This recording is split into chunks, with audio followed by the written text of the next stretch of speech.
Aziz tamaşaçılar, Bumerang Media abone olmayı unutmayın.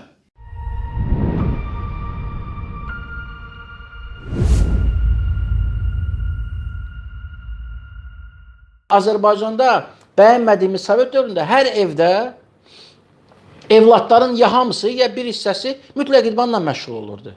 Azərbaycanın ənənəvi idman növləri vardı. Futbolu vardı, güləşi var idi, cüdosu var idi, sərbəst güləş var idi, Yunan güləşi var idi. Boks var idi Azərbaycanda, boks məktəbi vardı, ağırlıq qaldırma məktəbi vardı. Hanı bu məktəblər? Handbol məktəbi vardı qızlar arasında. Qızlar arasında voleybol məktəbi var idi. Gözəl komandamız vardı bizim Sovet dövründə. Hanı bu məktəblər? Darmadağın elədilər.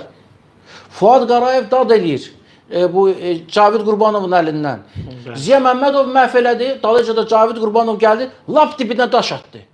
Görün mətbuatda o oyunları Faiq Qarayevin müsahibəsini oxumuşam. Ləliyir yazı Cavid Qurbanovun əlindən.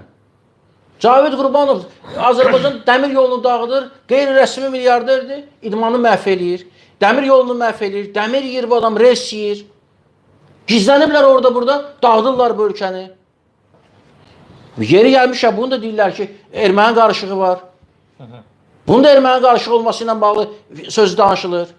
Nə vaxta qədər bunların əlinə veriləcək Azərbaycanın iqtisadiyyatı, idmanı, gələcəyi, millətin taleyi, müqəddəratı? Niyə bu adamlara verilməlidir bu işlər?